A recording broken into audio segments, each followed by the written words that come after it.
Okay, so you know how we've been talking about Meghan Markle and Prince Harry? The drama never ends, does it? It's like a never-ending soap opera, except it's real life and involves actual royals. So, the latest thing is this whole Invictus game situation, and honestly, it's a mess. Apparently, Meghan is desperate to go to the Invictus Games. You know, the ones Harry started for wounded veterans. She's been there before, playing the supportive wife, but this time, it looks like the royal family, especially Prince William, is putting the kibosh on it. And honestly, I can't say I'm surprised. Think about it. Every time Meghan and Harry do anything, it becomes a massive media circus. It's never just about the event itself. It's always about them, their outfits, their PDA, their supposed feuds with the royal family. The Invictus Games are supposed to be about honoring these incredible veterans, right? Not about Meghan's red carpet moments or Harry's awkward smiles. And let's be real, Meghan's track record isn't exactly stellar when it comes to respecting royal traditions. Remember that Remembrance Day thing where she didn't wear a poppy and was out partying? It's like she deliberately tries to provoke them. It's a solemn day for the British people, and she couldn't even be bothered to show a little respect. Sources are saying that King Charles is shutting down any ideas of her appearance, and honestly, good for him. It's about time someone put their foot down.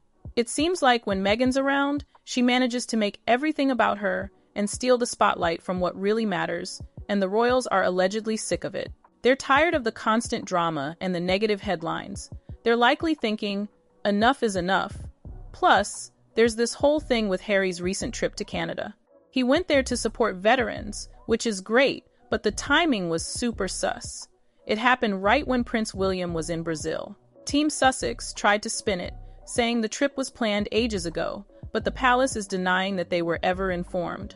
Apparently, Harry had agreed to share his schedule with them, but no one got a memo, no briefing, nothing. It's just another example of the Sussexes doing their own thing, without any regard for the royal family's feelings or protocols. It's like they want to be royal adjacent, enjoying the benefits and influence that come with the titles, but without any of the responsibilities or constraints. And Prince William, it seems, has finally had enough. He's drawing a line in the sand. Now, insiders are saying that all this drama is causing tension between Harry and Meghan. Apparently, she's been trying to pull every string she can to get invited to the Invictus Games, calling up friends, family members, even veterans. But it's not working, and that's gotta sting, especially for someone like Meghan, who's used to getting her way. And then there's the Netflix documentary that she's supposedly working on. Apparently, it's going to be a tell-all, show-all kind of thing, with Meghan portraying herself as the victim and the hero. And there are whispers that she wanted to extend this documentary to the Invictus Games, to showcase herself as a leader and a champion for veterans. But the royals and the veterans aren't buying it. They don't want her cameras overshadowing the real purpose of the games. So, it's like she doesn't truly care about the veterans themselves.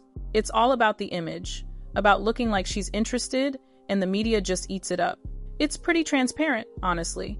And some veterans see right through it, reportedly saying it's all for show, that her so-called caring comes off as pretentious and exploitative. Ouch. But you know who I feel bad for in all of this? Harry.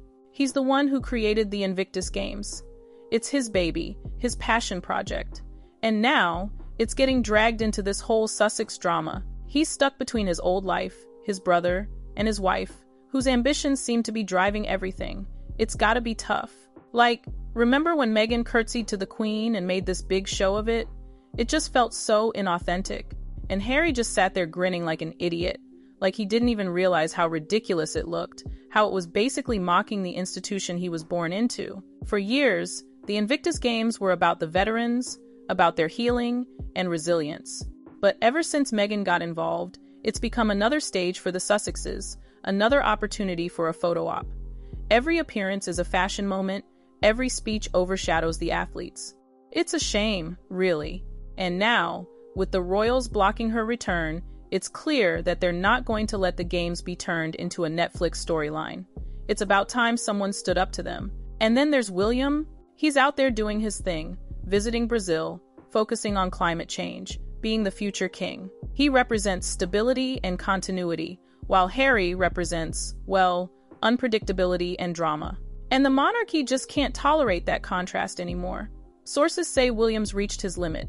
No more surprises, no more PR stunts that drag the crown into tabloid chaos. He's drawing the line, even if it means shutting the door on his brother's involvement in royal spaces, including the Invictus Games. That's gotta hurt. And let's not forget the award Harry and Meghan won, some mental health charity, giving them an award, probably just to get attention for themselves.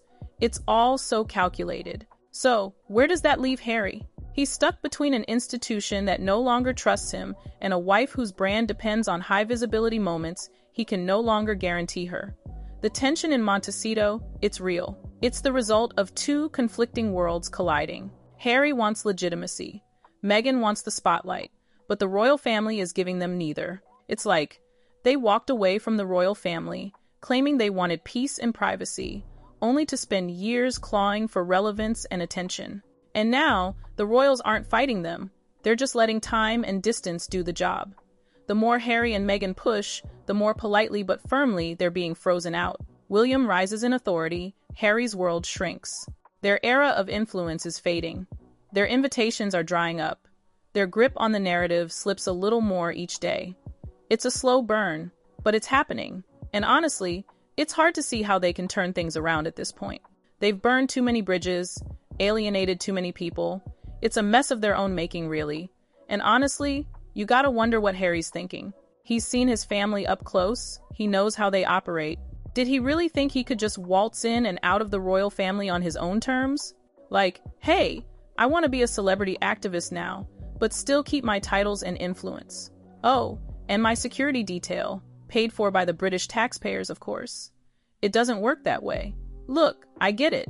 He fell in love with Meghan, and he wanted to protect her from what he saw as a toxic environment.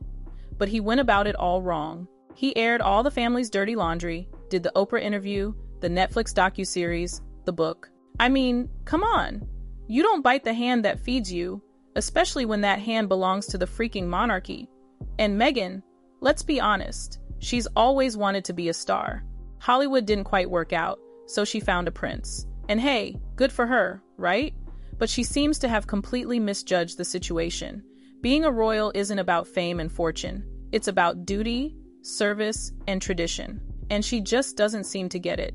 It's like she thought she could modernize the monarchy, bring it into the 21st century. But the monarchy isn't some startup company you can disrupt. It's an institution that's been around for centuries, and it's not going to change just because one American actress wants it to. And the thing is, the royal family isn't stupid. They've seen this coming for a long time. They knew that Harry and Meghan were a ticking time bomb. That's why they're slowly but surely cutting them off. They're not going to engage in a public feud. They're not going to give them the attention they crave. They're just going to let them fade away. And it's working. The Sussex brand is losing its luster. People are getting tired of the drama, the accusations, the constant victimhood. They want to see the royal family get back to doing what they do best, serving the country, supporting charities, and upholding tradition. William and Kate, they get it. They're not chasing fame or fortune. They're focused on their duties, their family, and their future role as king and queen. They're the steady hand, the calm in the storm. And that's what the monarchy needs right now. Harry and Meghan, they had a chance to be part of something special. They could have used their platform to do real good in the world, but they blew it. They prioritized their own ambitions over their duty, their own fame over their family. And now, they're paying the price.